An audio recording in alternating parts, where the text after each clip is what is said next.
Hello there, this is Jedi Master Daniel 96, and today's video, I'm going to be talking about the new Supergirl movie that came out this weekend, and how I'll do this discussion, it won't be a scene-by-scene breakdown, it'll just be more of like an overview of the story and then kind of my general thoughts and all that. I may ramble in some areas, and if you're worried about spoilers, I will be talking about spoilers, so if you haven't seen the movie yet, click off this video and come back to this after you've seen the film.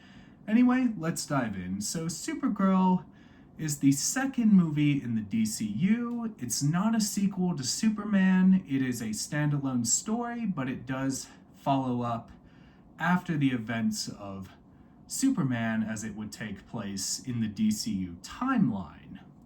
As you know, Kara is with Krypto, as Krypto is her dog, as we seen, Krypto in Superman when he's with Clark. And then at the end of that movie, Kara comes to get him on Earth.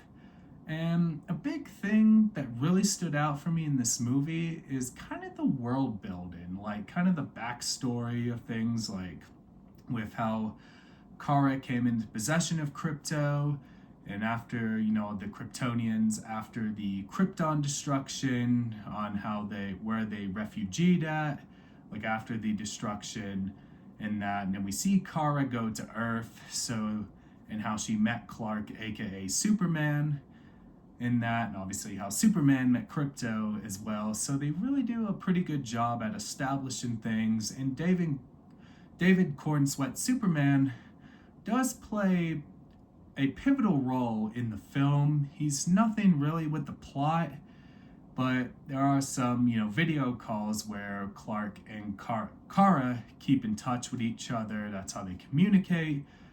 So we see a bit of that in the beginning, and then, they'll reunite at the end where Kara and Krypto reunite. But we do have introduced to a new character named Ruthie, who's trying to get revenge on the Krem for killing her family.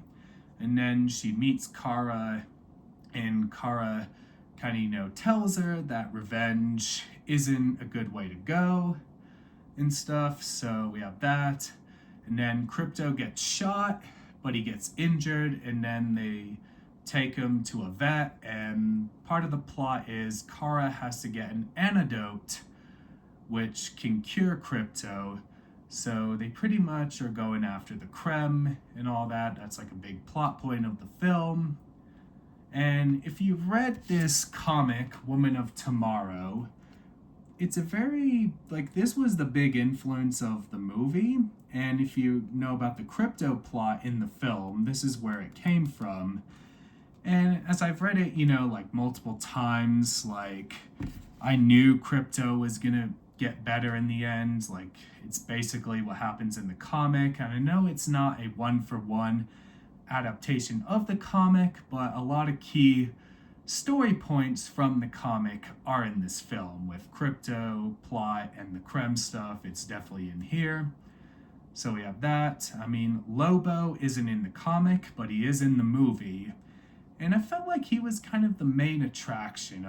With Jason Momoa as Lobo, he was built for the part in here, and I feel like he definitely was the standout here. There's no denying that. And so he does, play quite a key role in here. They do run into Lobo, and then later on, he does play a part in the final battle as well, when they're on the Krem ship, and that, so he pretty much has that bit there. So he pretty much, has his moments in here, so that's that. And then obviously, Kara defeats the Krem leader, and she's the one that kills the Krem leader and takes the antidote to cure Krypto. And then in the end, she's reunited with Krypto in that after he's cured. So that's pretty much that, and that will lead to her reuniting with Superman. And she doesn't wear the Supergirl suit as much in this movie. She wears it more towards the end, in the final battle in that. But Ruthie managed to have the Supergirl suit, because the Krem take Kara and Crypto's ship in the beginning, so they pretty much, jack her ship, but, she recovers it in the end, so there's that. And this movie is more of like a smaller scale movie compared to Superman. Like, that's how I sort of view it.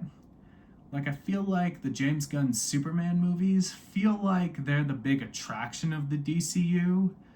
Like, the James Gunn Superman movies feel more like they're what the Avenger films are for the MCU. That's sort of how I view it with the James Gunn Superman movies, and Man of Tomorrow looks like they're having a big event with it, which we'll have to see how that plays out next year, so can't wait to see Superman and Supergirl take on Brainiac in the next film, and hopefully we'll have some more crypto moments in Man of Tomorrow as well, so that's that bit there. And I'd probably rate this film about a 7 out of 10, so that's pretty much my rating for it. Definitely, a fun film. So it's pretty much like just a movie you can have fun with. It's not like this gold standard movie, but it's still entertaining and all that, so that's that.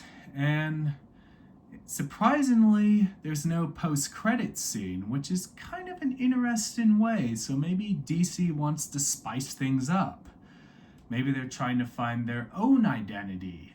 Maybe they don't want to live, in the MCU's shadow. Like, DC wants to, establish its own identity in that. And the DCU has a more standalone feel to it, and James Gunn has gone on record about that.